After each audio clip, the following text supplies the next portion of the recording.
I mean, the Crown Prince of Dubai, His Highness Sheikh Hamdan bin Mohammed bin Rashid Al Maktoum, has decreed to bestow, of course, golden visas upon imams, preachers, muezzins, muezzinin, muftis, and religious scholars who have dedicated over 2 decades of service in the Emirates. Additionally, he has instructed to offer them financial rewards during Eid al-Fitr as a token of gratitude for their endeavors in disseminating the teachings of Islam, advocating its genuine message, and fostering the principle of tolerance. This is, I would say, a very great initiative, Indeed it is. because we do not appreciate them enough.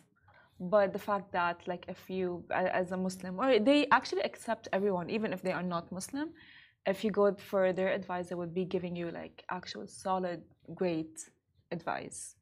Have you ever done that? I Have haven't. you ever like approached them? I haven't. But do you know anyone who has? Yes. Okay, like what was the one solid piece of advice that you think you've got from them? Technically, it was not like advice, but my friend was having, I would say, a very bad. Actually, her family was having a very bad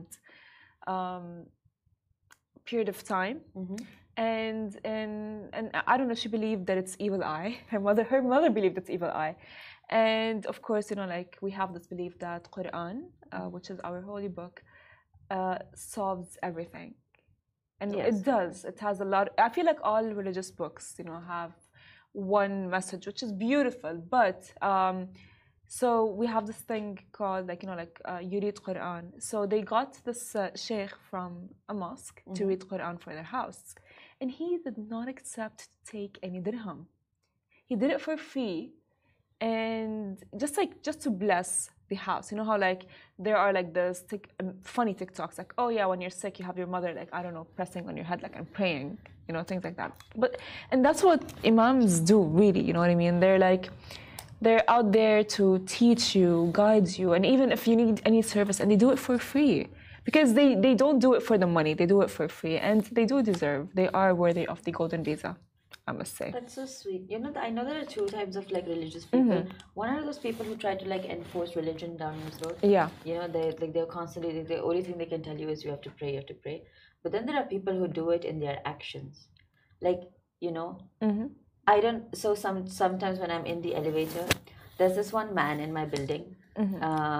So during the prayer times, like if I'm going in the elevator during the prayer, like right before it's about to be like the call to prayer or whatever, I'll see him come into the house, into the elevator, and he's like wearing like this like white long flowy dress because he's about to go to the masjid and pray.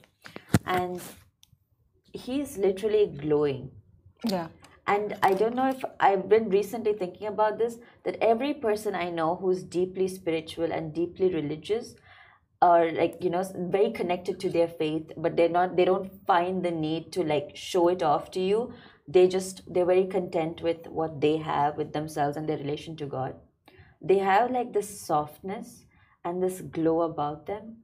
And it's so beautiful to see and to witness and to be around these people, because like you talk to them and like your heart feels lighter, That is true. And I've had the pleasure of meeting like some 3 to 4 people like this in my whole life.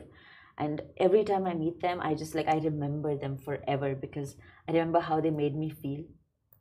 And yeah, I don't know, I just went down this one. But that is beautiful, because like again, what's on the inside for sure reflects on the outside. Yeah. That is something that we should, no matter what your religion is, it is something that, the baseline is be good kind. And be good and exactly. Be kind. And as well, like forcing anything on top, like forcing something onto someone is never going to be the answer. And by the way, imams don't do that, and muezzinins don't do that. I mean, I just can't imagine like the muezzin is like, he is calling us to iftar, to prayer. You know what I mean? He knows like all of these things. So how, I would say, amazing is that? But that is a great initiative. But you know what? Speaking of great initiatives and being kind and just doing things out of selflessness,